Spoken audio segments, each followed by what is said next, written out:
¿Cómo están? Bienvenidos, muy buenas tardes a un webinar más, gracias a la familia de la protectora.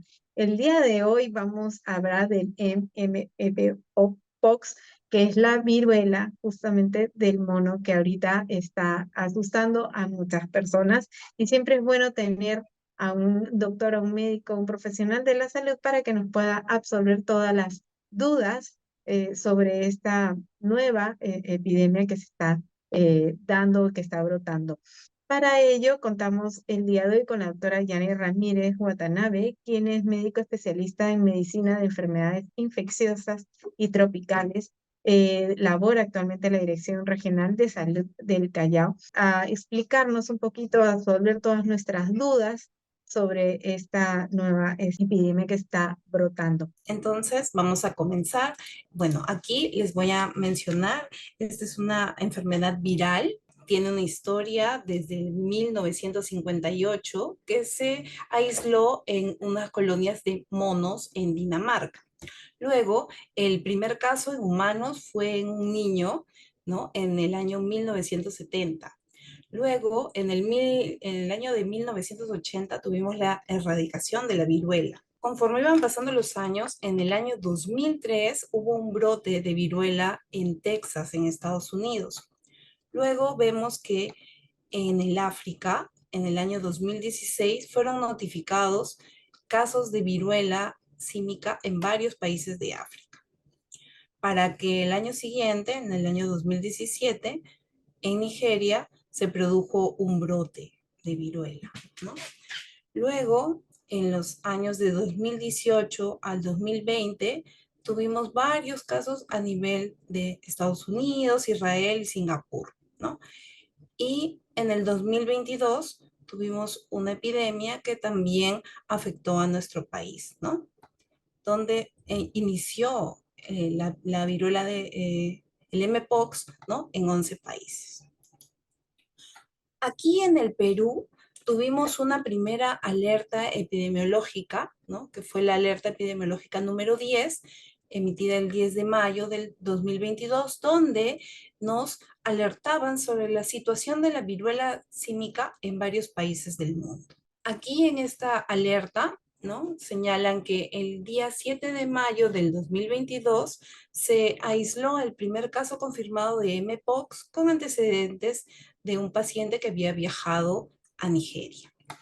Luego, para una semana después, ya habían dos casos más en Londres, en Inglaterra. Luego, 2 días después, 4 casos en Londres también. Luego, el 18 de mayo, en Portugal, donde se confirmaron 5 casos y también se aislaron 20 casos sospechosos. Todos estos casos han sido varones con lesiones ulcerativas en piel. Esa misma fecha también en Estados Unidos se aisló el primer caso en un adulto varón con antecedentes de viaje a Canadá. Y para el día siguiente tuvimos 12 casos confirmados a nivel mundial, ya en el Reino Unido, en Portugal y en Estados Unidos, donde eran 9 pacientes varones adultos y en algunos casos eran pacientes que eran hombres que tenían sexo con hombres, ¿no? Luego tuvimos el 26 de mayo la alerta epidemiológica número 12, donde ya teníamos el riesgo de la importación de casos de viruela símica en el Perú, ¿no? Donde para el 25 de mayo hubieron 219 casos en países donde la enfermedad no se encontraba endémica, ¿no? Como Canadá, Estados Unidos y Argentina. Luego también nos comunicaron que habían dos variantes de este virus, ¿no? Uno que es la variante del África Central, que es el clado 1, y el África Occidental, que es el clado 2, ¿no? El clado 1 es mucho más infecciosa, es más virulenta y tiene una letalidad que llega al 11%. Mientras que el clado 2, que proviene del África Occidental, es más leve, es autolimitante y tiene una letalidad menor que llega a ser aproximadamente el 6%, ¿no? Para el día 18 de junio del mismo año 22 tuvimos la alerta número 14, donde se habían incrementado los casos de Mpox en el mundo y existía el riesgo de la introducción al país, ¿no?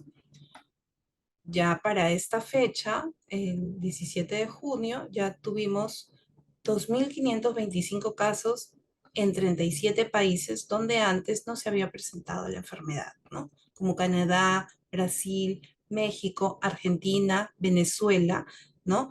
Hubieron 14 casos en el Mediterráneo Oriental, en el Pacífico Oriental 14, ¿no? Hay que tener en cuenta también que hay que tener la información de esta enfermedad, sin embargo, no hay que causar alarma. Y eso ya lo vamos a ver por qué, ¿no? Pero como toda enfermedad viral, hay que saber identificarla para acudir al establecimiento de salud más cercano, ¿no? Luego, la alerta número 16, emitida el 21 de julio del 2022 por el Ministerio de Salud, donde ya los casos de Mpox se podían propagar a otras regiones del país, ¿no?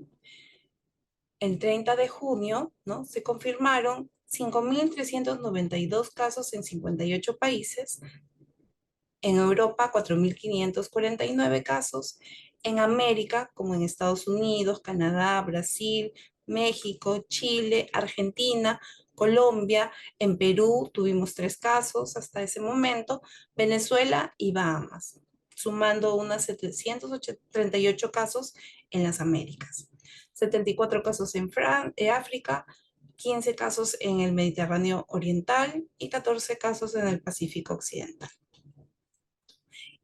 Para esto, ya en el 26 de junio de este año 2022, fue confirmado el primer caso de Mpox en un varón de 39 años extranjero que reside en Lima hace 5 años con inicio de síntomas, ¿no? 9 días antes de la confirmación, ¿no?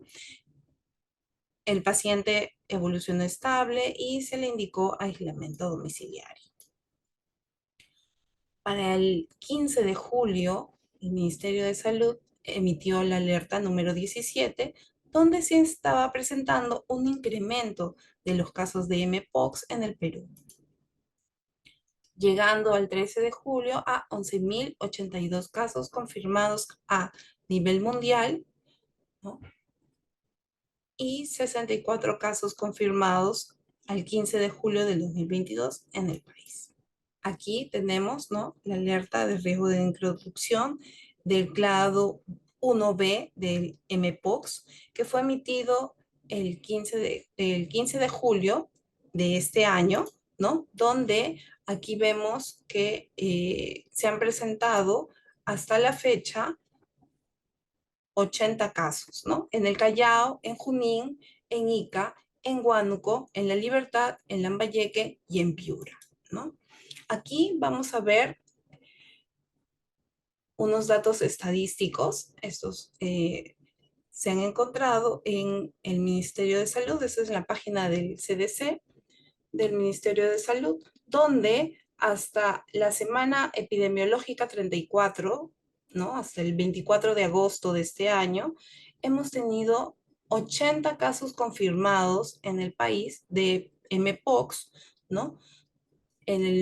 La provincia donde hemos tenido más casos, la mayoría de casos ha sido en Lima, el distrito donde se han presentado la mayoría de los casos ha sido en San Juan del Lurigancho, ¿no? Y acá tenemos, ¿no?, en el Callao, en Carmen de la Legua, en Mi Perú, en Ventanilla, en el Callao hemos tenido 2 casos, en Huánuco un caso, en Ica un caso, en Subtanay y en Parcona, en Junín, en Huancayo también ha habido un caso, en La Libertad, en Laredo, La Esperanza, Trujillo, ¿no? En Lima ha habido un caso también en Guarochirí, en Lima Centro, ¿no?, 2 casos en San Luis, en Lince, en San Isidro, en Jesús María, en Breña, en Surquillo, en Miraflores, en San Miguel, ¿no? Estos son los distritos donde se ha presentado este virus. Aquí vamos a ver un cuadro donde vamos a ver la tendencia que ha tenido esta enfermedad desde su aparición, ¿no? Aquí vemos el número de casos que ha ido incrementando desde la semana 20 aproximadamente del año 22, donde ha ido incrementando, llegando a su pico alrededor de la semana 30, ¿no? De ese año. Luego ha ido descendiendo para las semanas del año 23, ya fue bajando la incidencia de esta enfermedad y vemos que aquí volvió a aparecer para este año, ¿no?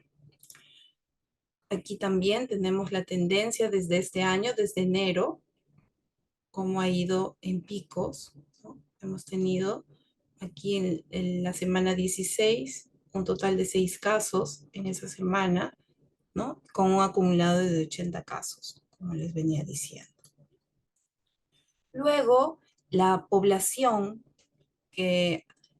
donde ha prevalecido esta infección es la población económicamente activa, ¿no? Vemos que los rangos de edades de 25 a 40 años son las personas que se han infectado de este virus, ¿no? Tenemos, siendo mayor, ¿no? 21 casos con edades comprendidas de 30 a 35 años. En edades de 35 a 40 hemos tenido 18 casos y de 25 a 30, 17 casos. Los síntomas. ¿Cuáles son los síntomas que se van a presentar en este virus? Este virus va a iniciar como un cuadro gripal, ¿no? Van a tener síntomas muy generales en un inicio, ¿no? Y luego van a ir apareciendo unas lesiones que más adelante les voy a ir comentando, ¿no? Pero va a iniciar como un cuadro gripal. Aquí vemos que la mayoría de los pacientes que han tenido mpox han sido con lesiones, ¿no? La mayoría de los pacientes, más del 50%, han presentado solo lesiones y no han presentado estos síntomas generales que les acabo de mencionar, ¿no? Luego, aproximadamente un 23% ha presentado lesiones, pero localizadas en los genitales, ¿no? En la región anogenital. Luego, aproximadamente un 20% también ha sido generalizado, ¿no? Incluyendo la zona no genital, pero también han presentado las lesiones en la cara, en el tórax, en el abdomen, en los miembros superiores, inferiores, ¿no? Generalizado. Y también han presentado cefalea, fiebre, dolor de garganta, han presentado inflamación de los ganglios linfáticos, ¿no? Han presentado también dolor muscular, dolor articular también y fiebre, ¿no? Acá como les acabo de mencionar. Esos son los síntomas que han presentado la mayoría de los pacientes con mpox. Aquí vemos, ¿no? En este cuadro, de 80 pacientes, ¿no? El promedio ha sido 32 años de edad, ¿no? Entre 27 y 36 años, ¿no? En el género, la mayor parte de la población que ha sido infectada por este virus ha sido hombres, ¿no? Representando a un 95%. De 80 personas que han contraído este virus, 76 han sido hombres y 4 mujeres, ¿no? En las edades de 54 pacientes han presentado las edades de 30 a 59 años, han sido de este grupo, representando un 67.5%. Hemos tenido también el caso de un adolescente, 25 casos en jóvenes de 18 a 29 años y no se ha encontrado casos en personas adultos mayores. Dentro de esta población, tenemos que de los 80 casos confirmados, 58 correspondían a la población HSH, que corresponden a los hombres que tienen sexo con hombres, ¿no? 12 pacientes han presentado la condición de, de ser bisexual, ¿no? 10 pacientes han sido heterosexuales, ¿no? Hombre con mujer, relaciones sexuales hombre con mujer, ¿no? Entonces, ¿cuál es la situación del país respecto a al MPOX, ¿no? Tenemos que en el Perú, el primer caso de MPOX confirmado fue en el 26 de junio del 2022. En este año se reportaron 3.697 casos. El año 2023 fueron registrados 164 casos. Y durante este año, hasta el 28 de agosto, se han confirmado 80 casos, de las cuales 2 han sido muertes. Entonces ahora vamos a hablar qué es esta enfermedad, ¿no? ¿De qué se trata esta enfermedad? Bueno, el mpox es una enfermedad viral, es una enfermedad zoonótica, tiene que ver con los animales, ¿no? Eh, y tiene dos variantes. Una variante del África Central, que llega a una letalidad, ¿no?, del 11%, y otra variante del África Occidental con una letalidad que puede variar de 0 a 6%. ¿Cómo se va a transmitir esa infección?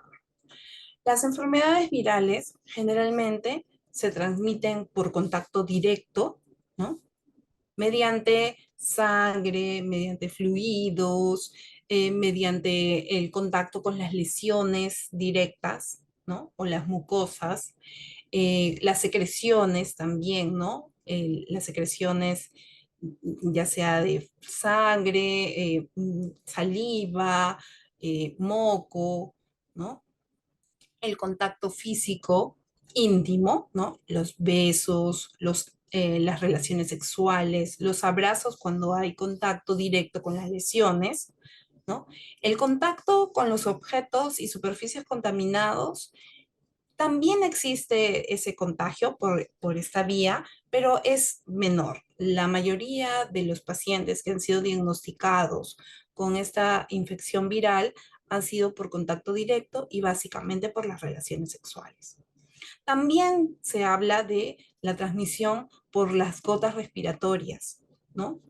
Y la transmisión vertical, o sea, de una gestante al bebé, también se produce de esa manera, ¿no? Aquí en la imagen vemos, ¿no?, una persona que tiene lesiones, ¿no?, en su cuerpo, en la cara, en los brazos, en los pies. Entonces, acá tenemos a una persona que no tiene lesiones, que está aparentemente sin ninguna enfermedad viral al momento, ¿no? Entonces, se puede contraer la enfermedad con el contacto directo de las lesiones, mediante las relaciones sexuales, ¿no? Y el contacto directo con las lesiones por medio del abrazo, los fluidos. Incluso aquí vemos, ¿no?, las gotas respiratorias, que es un mecanismo también de transmisión, que como les menciono nuevamente, no ha sido el mecanismo que ha prevalecido en esta infección, sino que los pacientes que han sido infectados por mpox han sido básicamente por las relaciones sexuales. Hemos visto también que de género hombre, ¿no?, género masculino, y la población que tiene de hombres que tienen relaciones con otros hombres, ¿no?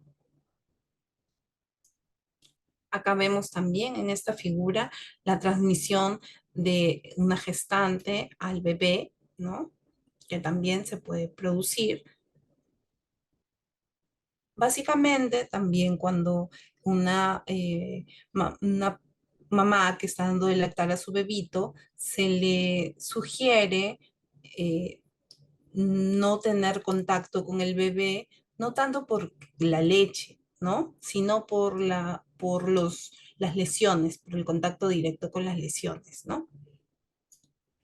Luego, aquí tenemos que, ¿cuál es el tiempo que se puede transmitir esa infección? Digamos, si tenemos una persona que tiene esta enfermedad, ¿no? ¿Cuánto tiempo puede contagiar, ¿no? ¿Cuánto tiempo puede transmitir?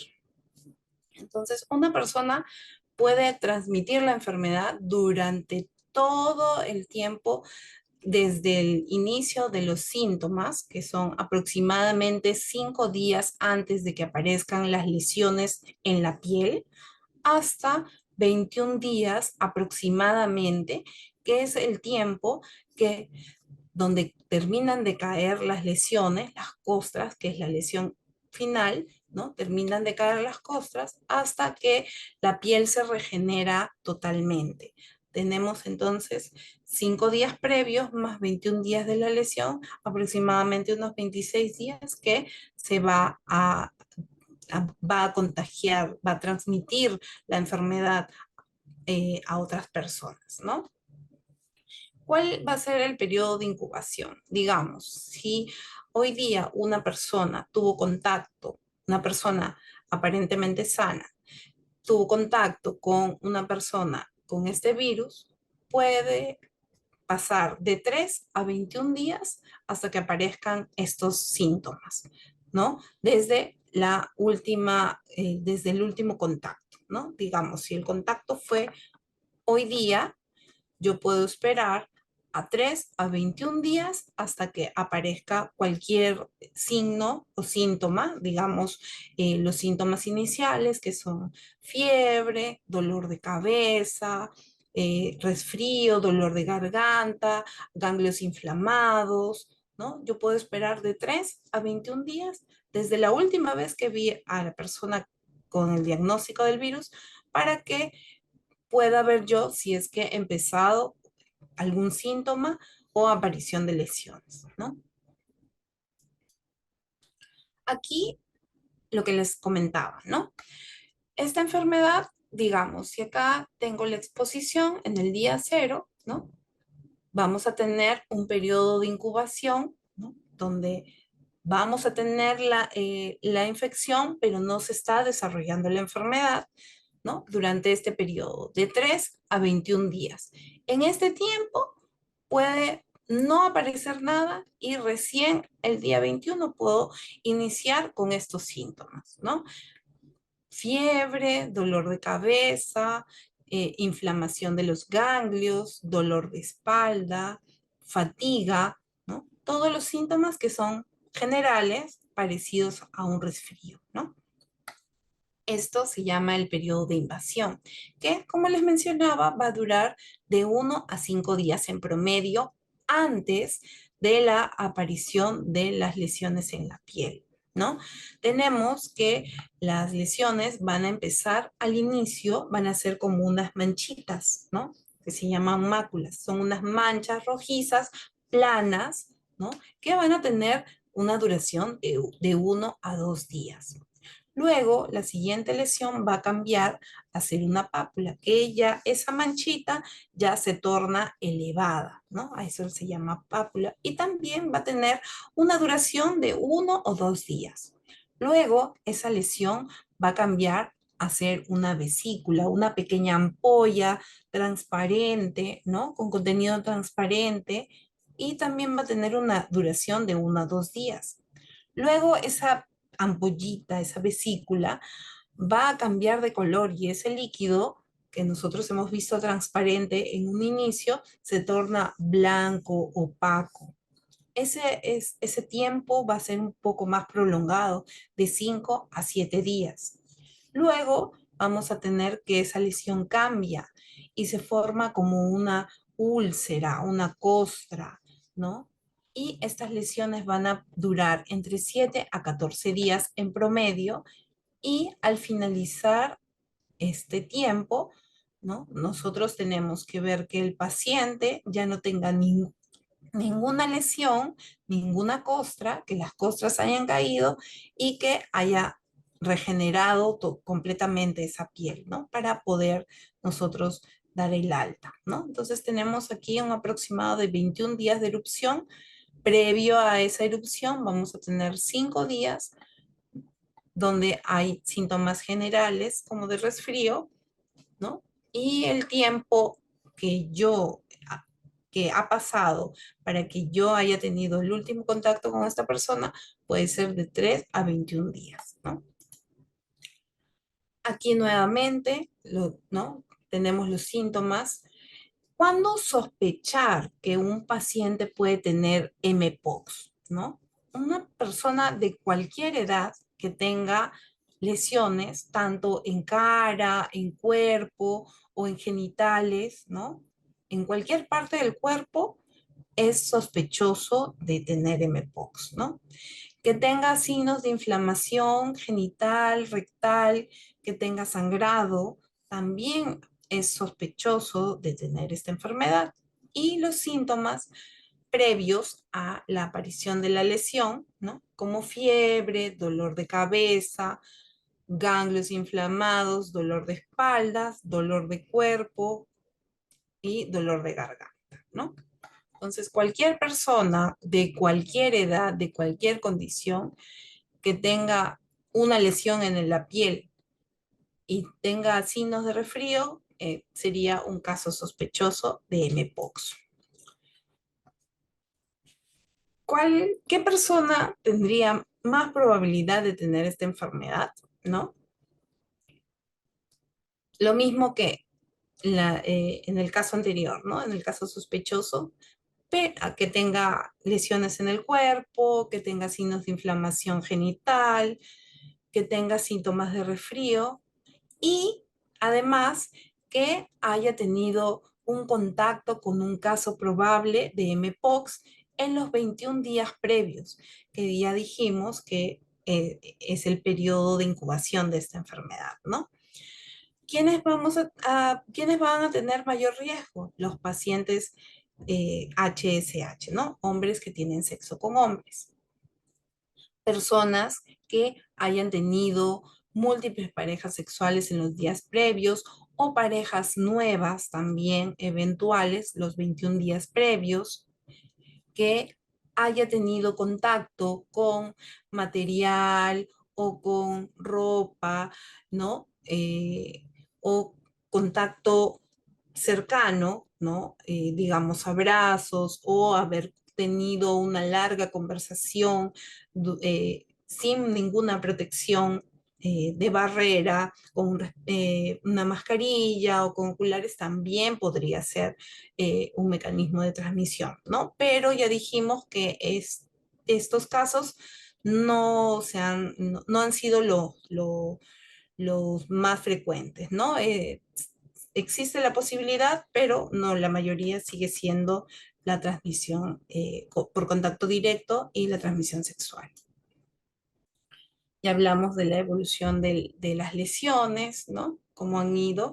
Eh, cómo han ido cambiando. En un inicio teníamos estas lesiones, ¿no?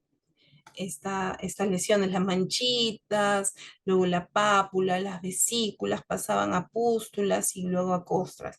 Sin embargo, puede aparecer, puede iniciar en pápula o puede iniciar en vesículas. No necesariamente tiene ese orden, ¿no? Ya en los casos que se han evaluado en el año 2022 y este año, no todos han seguido esta secuencia en la aparición de las lesiones, ¿no? Acá nuevamente, para explicar un poco mejor en detalle las lesiones, ¿no? Esas son fotos reales de pacientes que han sido diagnosticados con Mpox, ¿no? Estos pacientes, acá podemos ver unas manchas en la piel, rojizas, ¿no? Que pueden aparecer en la cara o en las piernas, ¿no? En la espalda, en el tórax. Sin embargo, también pueden aparecer solamente en la zona genital, ¿no? Luego aquí tenemos las pápulas, ya es una lesión un poco más elevada, ¿no? Aproximadamente aparece el tercer día. Estas son las pústulas, ¿no? Son unas lesiones elevadas, umbilicadas, ¿no? Como si tuvieran un puntito ahí en el medio, ¿no? También van a aparecer entre el quinto y séptimo día, ¿no? Y estas son las costras. Este es un paciente HSH, ¿no? Un hombre que tiene sexo con hombres que adquirió el virus del mpox, ¿no? Estas lesiones van a aparecer al final, ¿no? Después de máculas, pápulas, vesículas, ¿no? Las ampollitas, las pústulas, al final va a aparecer esta lesión que son costras, ¿no? Y van a durar de 7 a 14 días. Entonces, para dar el alta a este paciente, tenemos que esperar a que caiga la última costra y esta lesión, esta piel se haya regenerado totalmente, ¿no? Entonces, ¿cuáles van a ser las personas que tienen riesgo de hacer una enfermedad grave por mpox? Van a ser todas las personas que tengan las defensas disminuidas, ¿no? Algún grado de inmunosupresión, como lo son los pacientes, las personas viviendo con VIH en estadio SIDA, los pacientes que tienen leucemia, que tienen linfoma, que han recibido trasplante de órganos sólidos, que tienen terapia con corticoides, pacientes que tengan alguna enfermedad autoinmune, niños menores de 8 años, gestantes y personas que tienen enfermedades de la piel, como dermatitis, psoriasis, ¿no? Porque ellos van a tener ya una piel bastante sensible. Entonces, al adquirir esta enfermedad, este virus, podría haber una sobreinfección de esas lesiones, ¿no? Una infección bacteriana agregada. Entonces, ellos van a tener un riesgo de hacer enfermedad por mpox grave. Entonces, toda persona que tenga lesiones dérmicas, ¿no? Lesiones en la piel, en los genitales, que tenga antecedentes de síntomas de resfrío y también, ¿no? Si han tenido múltiples parejas sexuales en los últimos 21 días, si ha habido contacto directo con alguna persona diagnosticada, confirmada de mpox, ¿no? Si ha habido sobre todo esto es para personas que realicen limpieza o personal de salud, ¿no? La protección de barrera, digamos, los lentes oculares o los guantes o los respiradores, ¿no? Y las personas que tienen antecedentes de viajes en países donde se han presentado casos de mpox. ¿A qué nos referimos entonces como contacto directo?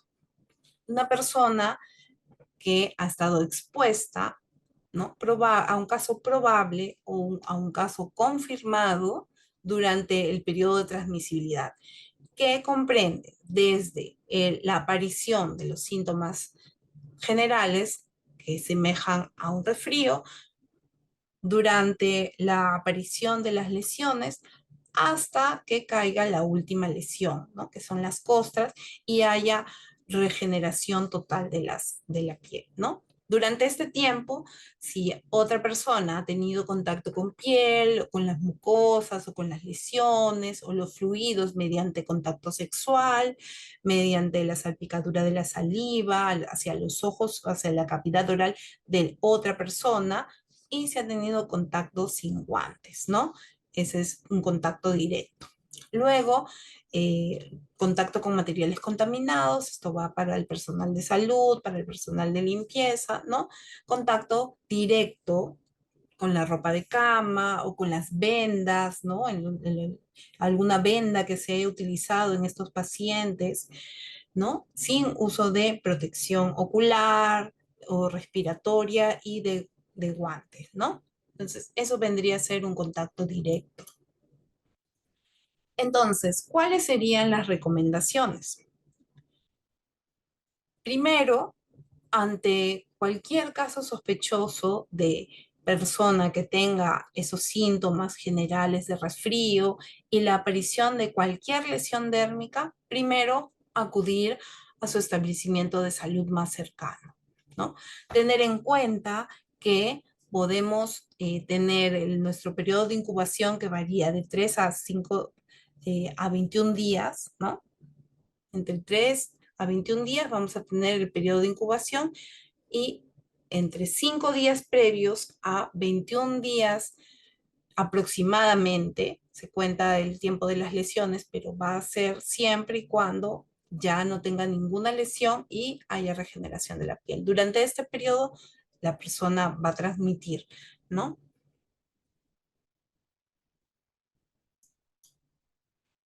Luego, vamos a tener en cuenta, ¿no? Los antecedentes de viaje, a qué se dedica la persona, ¿no? Si está embarazada, siempre hay que descartar embarazo en en las mujeres de edad fértil, ¿no?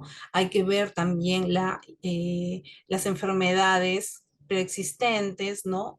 Que causen inmunosupresión, que puede ser, ya mencionamos, las personas viviendo con VIH, pacientes que han sido trasplantados de órganos sólidos, personas que usan corticoides, personas con diabetes no controlada, que también genera cierto grado de inmunosupresión, ¿no? Pacientes con orientación sexual heterosexual, mayormente bisexual y homosexual, ¿no? Y antecedentes de personas que hayan tenido enfermedades de transmisión sexual o múltiples parejas o parejas eventuales, ¿no? Eh, ¿Qué se recomienda cuando ya tenemos frente a nosotros o nosotros, ¿no? Tenemos esta enfermedad, ¿no? Primero, acudir al establecimiento de salud, ¿no? Y el aislamiento total, ¿no? El aislamiento hasta la caída de las lesiones con la regeneración total de la piel. No debe haber ninguna lesión para que nosotros dejemos recién el aislamiento, o sea, ya estamos de alta cuando no tenemos ninguna lesión. También es otra recomendación, ¿no? Aislar a los animales domésticos que hayan tenido contacto con esta persona que ha tenido eh, mpox, ¿no? Se tiene que hacer también el monitoreo, ¿no? De los casos en el domicilio. El paciente va a estar aislado en su domicilio y tiene que tener un control periódico por su médico, ¿no? Por el personal de salud. También hay que controlar las enfermedades adyacentes que pueda tener esta persona, ¿no? Tenemos que ver que el paciente, ¿no? La persona no esté deshidratada, que no haya sobreinfección de las lesiones, ¿no? Por eso se recomienda que haya bastante higiene con agua y jabón, baño, ¿no? Baño con agua y jabón, no aplicarse ninguna crema, ningún ungüento, ¿no? Que no sea indicado por su médico.